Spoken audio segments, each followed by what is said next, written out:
there, it's Sarah, author, speaker, and advocate for sustainable healing. Welcome to my YouTube channel.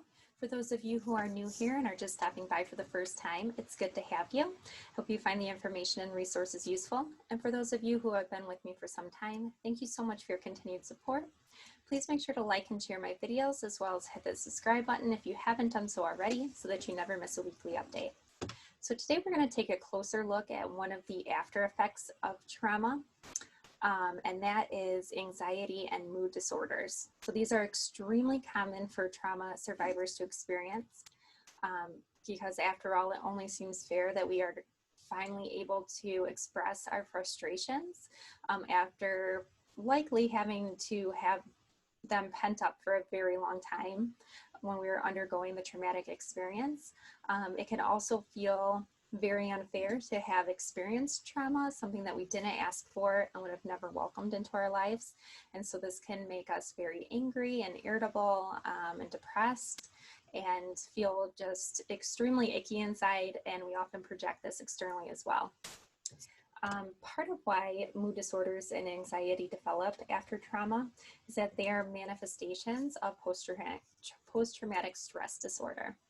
You may have problems falling asleep and staying asleep, which is very common, and this can lead to increased irritability and outbursts, or you may easily startle now, even if you have never easily startled in the past, and your heightened startle response when activated can cause a panic attack. In many cases post-trauma, if you're startled by someone as a prank, you can actually become enraged by it. PTSD and mood dysregulation are fundamentally interconnected with each other.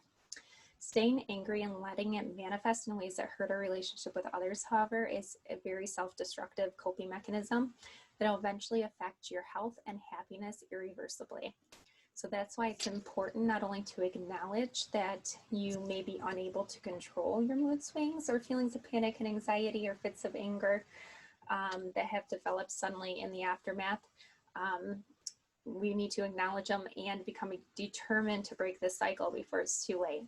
So some of the ways that we can go about doing this are keeping a log of the triggers that you experience and your response or reaction to each of these triggers. This way you can identify when you are most likely to be triggered and either try to avoid the situations or come up with healthy alternatives to cope, especially in situations where you know that you will continue to be exposed and it's out of your control. Because trauma tends to take away feelings of control and it is naturally uncomfortable, the after effects can lead to symptoms in which we feel like we still have no control. However, this isn't the case, okay? This is simply a mental blockage that continues to plague survivors after they have escaped physically. So now that you've escaped physically, it's time to escape mentally and emotionally. And these two barriers are self-inflicted and are within our control. So you do have control over your own actions and reactions to the world.